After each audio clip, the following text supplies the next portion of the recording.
그런 면에서 우리가 지난주에 말씀을 상고하면서 우리의 기도의 내용들을 좀 살펴봤었습니다. 내 기도 제목들이 얼마나 하나님의 뜻과 주의 영광과 나라를 위하여 기도하고 있는가. 기도하는 내용들이 그냥 내 것을 위하여, 나를 위하여 열심히 기도하는데 하나님 나라와 그 뜻에는 별로 관심이 없지는 않은가. 우리가 기도 제목으로 보면 50%가 주의 나라와 그의 영광을 위한 기도인데 우리의 기도 제목은 어떤가 좀 살펴보면서 한 주 동안 우리의 기도의 제목들을 살펴봤었습니다. 대단히 수준 있는 기도입니다. 그지? 주기도문을 따라 기도한다는 것은 대단히 수준 높은 기도입니다. 오늘 주님께서 말씀하시는 내용은 완전히 반대로 대단히 수준 없는 기도입니다. 대단히 형편없는 수준의 기도를 주님께서 하라고 말씀하고 계세요.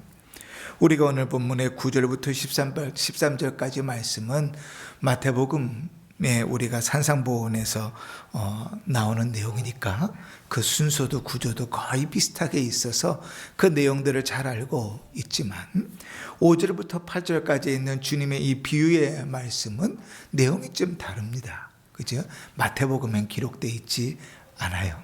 그런데 제가 정말 다 물어봤는데 10명이면 9명이 이 비유를 잘못 알고 있어요. 그래, 이게 성경을 세심하게 보지 않기 때문이다. 이런 생각도 좀 듭니다. 물론 목사인 저도 설교를 준비하려고 보니까 세심하게 봐서 알겠지만 열심히 성경을 읽어도 성경에 주님이 말씀하시는 내용이 무슨 말인지 잘 모르고 이 어리면 9명은 오해를 하고 있더라고요. 비유의 내용은 이렇습니다. 이제 어떤 친구에게 한밤중에 여행 중에 있는 친구가 찾아왔어요. 밥을 안 먹어가지고 이제 밥을 대접해야 되는데 집에 대접할 게 없습니다. 그러니까 동네에 어느 집에 가면 떡이 있겠구나 하는 걸 알아서 그 집에 가서 문을 두드리는 거예요. 근데 밤이 너무나 늦었고 사람들이 다 잠자리에 든 시간인데 문을 두드려서 떡을 좀 구워달라고 얘기합니다.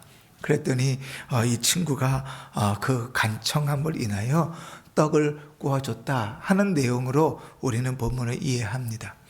이 본문을 이해할 때 우리가 먼저 선지식을 가지고 있어야 되는 것은 이상하지 않은 부분들이라는 거예요.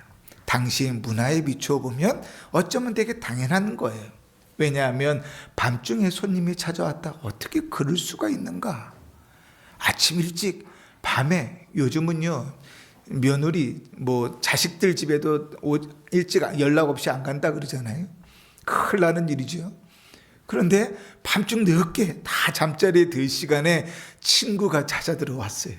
우리로 따지면 우리 문화에서는 받아들일 수 없는 문화인데 그런데 당시 팔레스타인은 낮에는 너무 더워서 움직이는 게 쉽지 않습니다. 그래서 언제 움직이니까 해가 뉘엿뉘엿질 때부터 걷기 시작해가지고 이제 어느 정도 저녁 때까지 걷다가 쉬게 되는 것이 보통 사람들의 문화예요. 그런데 아마 이 친구는 밤이 이제 해가 지기 시작할 때 걷기 시작했는데 조금만 더 가면 친구네 집이네, 조금만 더 가면 하다 보니까 밤이 좀 더 깊어진 것 같습니다. 그러니 밤늦게 찾아온 것이 너무 이상한 것은 아니에요. 떡 3덩이를 꿔달라 그러는데 이 떡 3덩이는 당시 한 끼 식사 양 정도 되니까 식사 준비할 거 대접할 게 없어서 음식을 꾸러 갔구나 이 정도로 이해할 수 있겠고, 또 이제 유대인들은 손님이 오면 그 손님을 풍부하게 대접해야 되는 문화가 있습니다. 우리도 그렇지요. 옛날에 손님이 오면 손님을 잘 대접했잖아요. 상다리가 부러지도록 차려가지고 손님 대접은 잘했어요. 그게 복 받는 길이라 생각했죠. 유대인들도 그랬어요. 주님께서 손님 대접하기를 소홀히 하지 말아라 하나님 말씀하셨으니까 손님은 잘 대접해야 되는 거예요. 그러니까 저녁 늦게 온 손님 먹을 것이 없는데 그 손님을 대접하기 위해서 음식을 꾸러간 것, 아무도 그 이야기가 사실은 이상하지가 않습니다. 그런데 오늘 우리가 좀 이상하게 보아야 될 것은 뭔가 하면 8절 말씀이에요. 이게 우리말 성경이 개역 개정판으로 바뀌면서 아쉬운 부분들이 좀 많은데 그 중에 하나가 이제 8절의 내용인데 이렇게 중간에 얘기합니다. 비록 벗됨으로 인하여는 일어나서 주지 아니할지라도 그 간청함을 인하여 일어나 그 요구대로 주리라, 이렇게 되어져 있습니다. 얼핏 본문을 읽으면 내용이 이런 거예요. 친구기 때문에 주는 게 아니라 그 친구가 너무 간절하게 요청하니까, 간청하니까, 그러니까 관계 때문이 아니라 그 간청한 그 마음 때문에 떡을 주었다. 여러분 다 이렇게 이해하고 계시지요? 그죠? 이게 우리가 읽은 번역에도 그렇고 그 당연한 얘기입니다. 그런데 조금 꼼꼼히 보신 분들은 우리가 이제 이런 개역 개정판 말고 예전 성경 개역판 성경을 보면 이 부분이 간청함이라고 되어져 있지 않고 강청함이라고 되어져 있습니다. 강청, 굳셀 강자에 청할 청자. 강청함과 간청함은 하늘 땅만큼 차이가 납니다. 강청함이라는 말은 무슨 말인가 하면 무리하게 억지로 청한다는 거예요. 근데 이 강청하다는 말이 원래 헬라어 본문의 말하고도 의미가 거의 같습니다. 사실 강청함으로 번역해놔야 번역이 원문에 더 가까운데 번역하면서 간청함으로 해놓으니까 내용 자체를 완전히 오해하는 거예요. 그래서 이렇게 이해합니다. 하나님 앞에 간절히 주님을 잘 설득하면, 간절하게 잘 기도하면 하나님 다 들어주셔. 그런 본문으로 설교를 해요. 그런 본문으로 이해를 합니다. 근데 오늘 본문은 완전히 다른 내용이에요. 간청함과 강청함은 완전히 다르거든요. 이 강청한다는 말은 무슨 말인가 하면 뻔뻔하다는 말입니다. 부끄러움을 모르고 뻔뻔하다는 거예요. 그러니 이 강청하다는 말을 따라서 이 내용을 다시 구성해서 얘기하면 이런 거예요. 어떤 사람에게 친구가 찾아왔는데 너무 밤늦게 왔어요. 집에 대접을 해야 되는데 대접할 것이 없어서 옆에 친구 집에 가면 떡이 있으니 거기서 좀 빌려오면 되겠다. 그러고 문을 두드리는데 문도 안 열어보고 안에서 친구가 야, 지금 다 잠자리 들었는데 무슨 소리냐? 그냥 가라. 귀찮으니까 그냥 가라 하고 안 준단 말이죠. 그랬더니 이 떡을 꾸러간 친구가 이렇게 얘기하는 거예요. 너 빨리 안 내나? 안 주면 문 부시고 들어간다. 얼마나 뻔뻔해요. 강청하면 그 말이에요. 간절히 예의를 갖추어서 청함이 아니라 뻔뻔스럽게 마치 맡겨놓은 것 자기 걸 갖고 오는 것처럼 안 주면 문 부시고 들어가서라도 가져간다? 이게 무슨 일입니까? 그죠? 근데 주님께서 뭘 얘기하면서 이 얘기를 하세요? 기도를 얘기하면서 이 얘기를 하십니다. 그러니까 예수님께서 이 비유를 드시는 의도를 명확하게 아셔야 돼요. 주님께서 강청하는 것처럼이라도 뭐 하라고요? 기도하라고요. 그러니까 주기도문을 가르치실 때는 수준 높은 기도의 수준을 가르치시는데 반대로 얘기하면 얼마나 기도를 안 하면, 얼마나 기도하는데 매달리지 않으면 좀 뻔뻔하게 마치 아이들이 장난감 가게 앞에서 들이누워가지고 막 난리치면서 사줘 사줘 하는 것처럼 뻔뻔하게 주님 앞에 그렇게라도 기도해라. 주님 그렇게 예를 들고 계시는 거예요. 간절히 주님 앞에 기도하면 주님 들어주신다고 말하는 게 아니라 마치 맡겨놓은 것처럼 뻔뻔하게 무례하게라도 주님 앞에 기도를 해라. 그럼 내가 들어줄게. 그러면서 그 본문 다음에 나오는 내용 우리가 너무 잘 아는 내용이잖아요. 구하라 찾으라 두드리라. 앞에 내용하고 연결하면 그런 거예요. 뻔뻔스러워도 무례해도 기도를 좀 해봐라. 그러면 구하는 자에게 주신다. 찾는 자에게 찾게 하신다. 문을 두드리는 자에게 열어주신다. 주님 그렇게 말씀하고 계시는 거예요. 주님의 속은 다 들어가죠. 속은 막 깝하죠. 주기도문을 가르치실 때하고는 완전히 분위기가 다르죠. 그냥 대충 간청함으로 인하여 간절히 기도하니까 들어주셨구나가 아니라 때를 써봐라. 무리하게라도 요청해봐라. 기도라는 걸 해봐라. 그래서 구하고 찾고 두드리면 응답하시는 하나님을 만나봐라. 내가 들어주마. 주님 언약하고 계시는 거예요. 주님 말씀하고 계시는 거예요.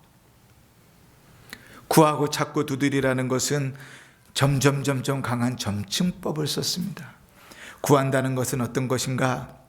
구한다는 것은 겸손하게 요청하는 거예요. 우리가 아는 간청이 그런 거예요. 주님 주십시오. 간절히 기도하는 거죠. 구하면 어떻게 해요? 주신다 그랬어요. 그런데 계속 구하는데 주시질 않아.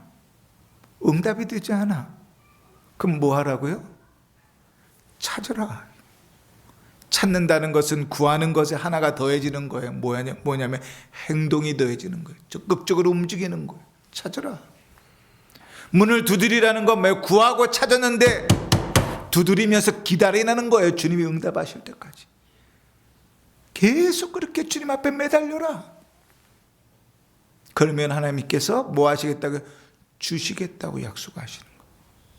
나를 잘 설득시켜봐라. 정성을 한번 들여봐라. 그럼 내가 들어줄게가 아니라 정말 무례하고 형편없을지라도 기도를 하면 내가 들어주겠다.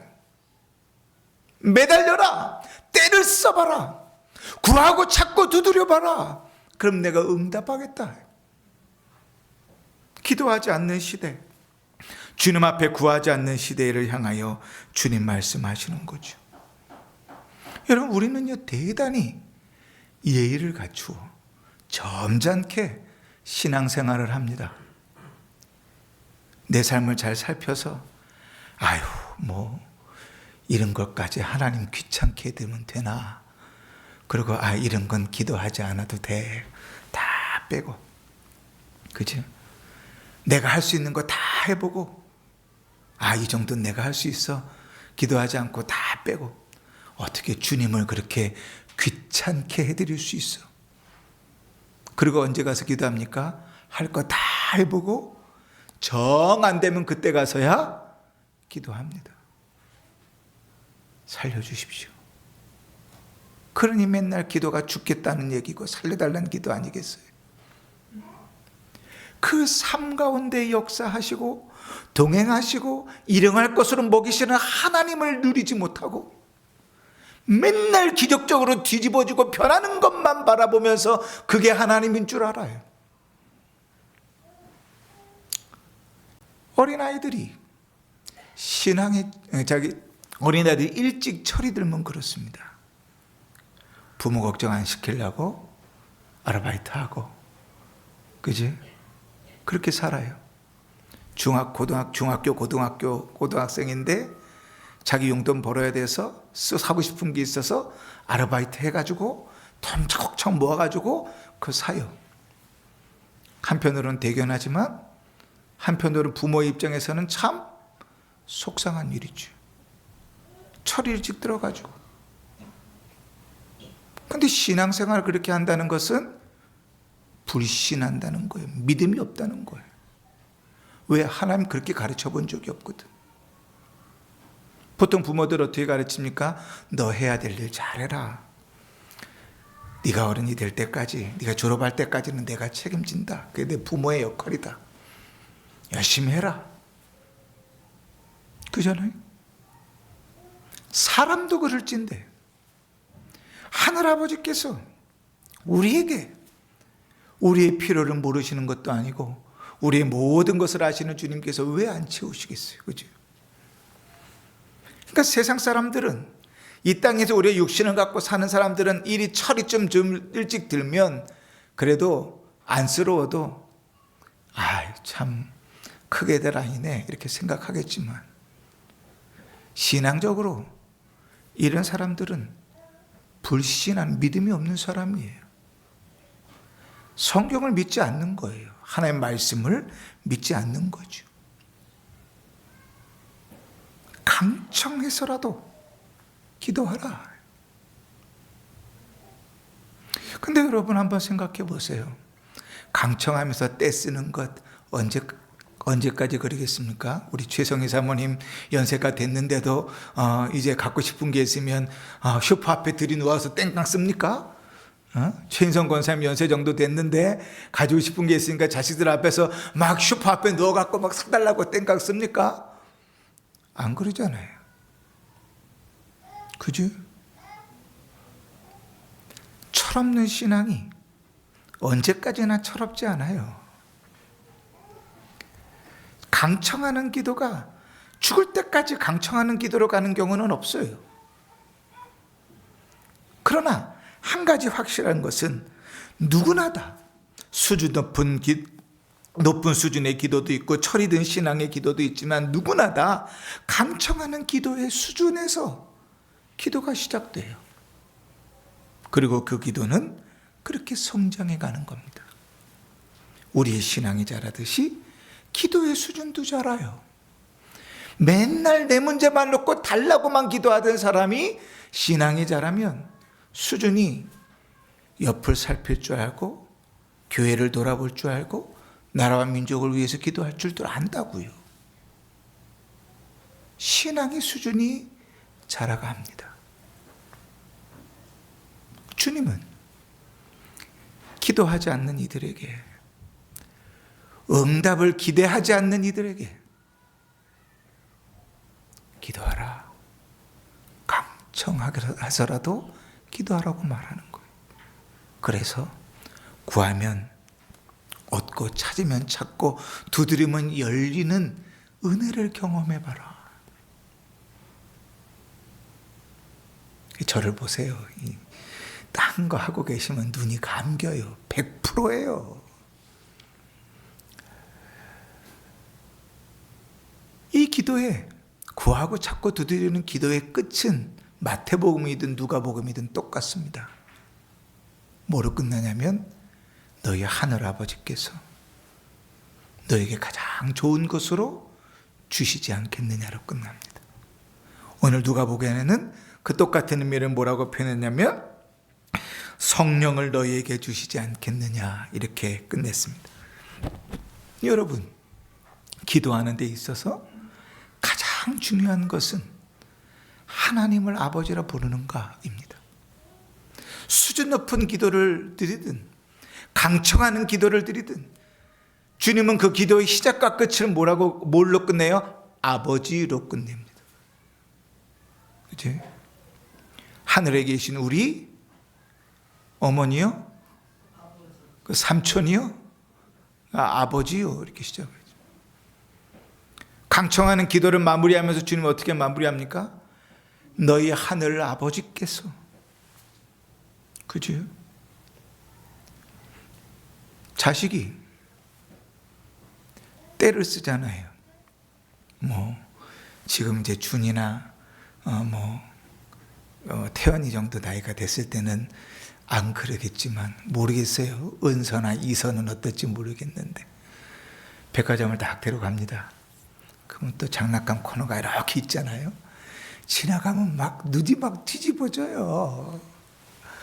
요즘 장난감이 얼마나 잘 나오는지, 비싸긴 또 얼마나 비싼지, 그죠? 근데 딱 눈에 꽂히는 게 생겼어요.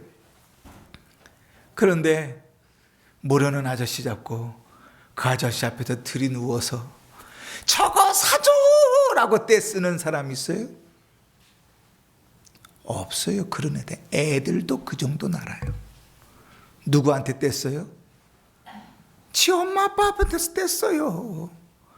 모르는 아저씨 잡고 모르는 아줌마 잡고 이거 사달라고 떼쓰고 들이눕는 애는 애들도 없어요. 누구기 때문에요? 부모이기 때문에 하는 거예요. 잘했다 잘못했다는 둘째치고 부모이기 때문에 애들도 알아요, 그거는. 근데 누구는 지금 모른다고 얘기하는 거예요. 하나님의 자녀가 하늘아버지 앞에서 하나님 앞에 기도해야 되는 걸 모른다고요. 주님께서 강청해서라도 주님 앞에 기도해라. 하나님께서 약속을 응답하심을 경험해봐라. 하나님께서 아버지 되심을, 가장 좋은 것으로 선한 것으로 주시는 하나님 되심을 좀 경험해봐라. 제가 지난 금요일날 그런 말씀을 나눴어요. 예배 시간에 하나님을 만나고 은혜 받은 사람은 절대로 예배를 소홀히 하지 않아요. 줄 수 없어요. 빠질 수 없어요. 예배 가운데 하나님을 만난 기쁨을 누려본 사람이 어떻게 하나님 앞에서 감히 그렇게 그럴 수는 없어요. 우리의 삶 가운데 하나님과 동행하는 것을 믿고 확신하는 사람, 경험해 본 사람은 그 삶 속에서 말 한마디 행동 하나를 함부로 할 수 없어요. 왜요? 주님 나와 함께 하시는 경험이 있거든, 간증이 있거든요. 하나님 나와 동행하심을 알거든요. 어찌 그럴 수 있을까요? 그럴 수 없어요. 근데 주님은 강청해서라도 때를 써서라도 억지로라도 좀 기도해봐라. 구하면 주실 거야. 찾으면 찾을 거야. 문을 두드리면 너에게 열릴 것이니 하늘 아버지께서 가장 좋은 것으로 너에게 주실 것이니 제발 기도 좀 해라. 때를 써서라도 기도해라. 주기도문을 가르치실 때는 하나님 나라와 영광을 그 뜻을 구하라고 가르치시더니 이제는 어떻게 기도하라고요? 땡깡이라도 좀 써봐라. 그렇게라도 좀 기도해라.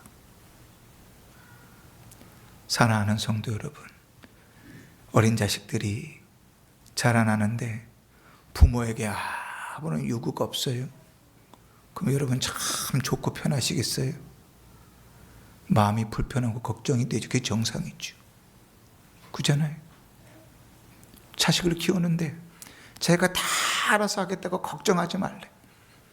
그리고 나중에 봤더니 이만한 문제 저만한 문제를 안고 있는데 혼자 해결하려고 심신이 고달파 있는 자식을 보면서 마음이 기쁘세요?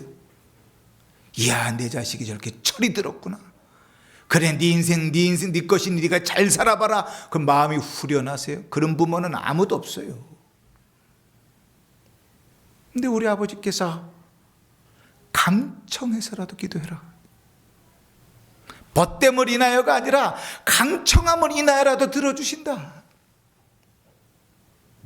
믿음이 없으면, 신앙의 수준이 안 되면 땡깡이라도 써봐라. 내가 들어주겠다. 내가 아버지다. 내가 가장 선한 것으로 주겠다. 주님 말씀하시는 거예요. 사랑하는 성도 여러분, 우리에게 그러한 기도함으로 하나님의 은혜를 잊고 주를 만나는 은혜가 있기를 바랍니다. 여러분, 제가 우리 성도님들의 이야기들을 들을 때 참 안타까운 건 그런 거예요.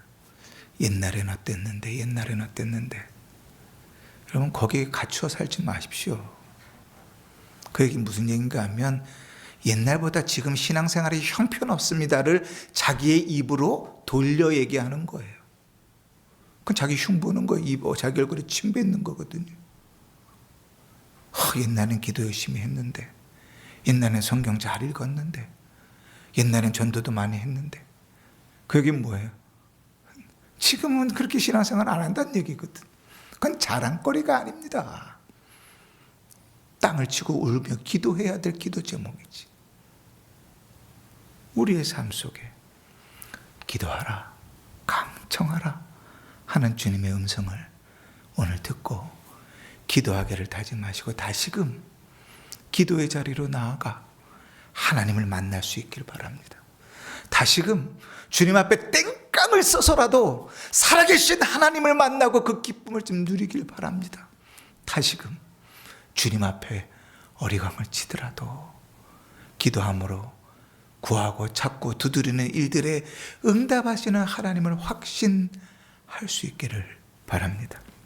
우리는 이제 이번 한 주간 고난주간 특별 새벽 기도회로 모입니다. 여러분, 공동묘지 가면 핑계 없는 무덤이 없습니다. 기도하는 일, 기도 안 할 이유가 수천만 가지가 돼요. 기도의 자리에 나오지 않을 이유가 나와야 될 이유보다 너무 많습니다. 그런데 우리 함께 모여서 기도합시다 할 때 나와야 될 이유는 딱 하나밖에 없어요. 하나님이 그걸 기뻐하십니다. 돈을 좀 적게 벌어도, 몸이 좀 더 피곤해도, 내 몸이 좀 힘들어도, 중요한 일들을 뒤로 미루더라도, 내가 해야 될 중요한 일들을 포기하더라도 주님 기도하는 걸 원하세요. 그러니 기도하는 일들에 힘쓰는 한 주가 되길 바랍니다. 한번 주님 앞에 강청해 보십시오. 이번 한 주간 주님 앞에 매달려 땡깡 부려 보십시오. 그래서 살아계신 하나님께서 우리 가운데 어떻게 일하시는가를 경험해 보십시오. 지금도 역사하시고 함께 하시는 하나님, 내 인생의 주인 되시는 하나님, 내 삶을 이끌어 가시는 그 하나님을 제발 좀 만나 보십시오. 그 하나님 내 인생을 책임지심을 고백해 보십시오. 그리고 기쁨으로 주님 앞에 살아가 보십시오. 주님 앞에 그 기쁨으로 예배해 보십시오. 그 은혜가 충만할 것입니다. 이번 한 주도 그런 은혜로 살아가 하나님을 경험하며 주님을 간증하는 복된 은혜가 있기를 주의 이름으로 축원합니다. 아멘. 기도합시다.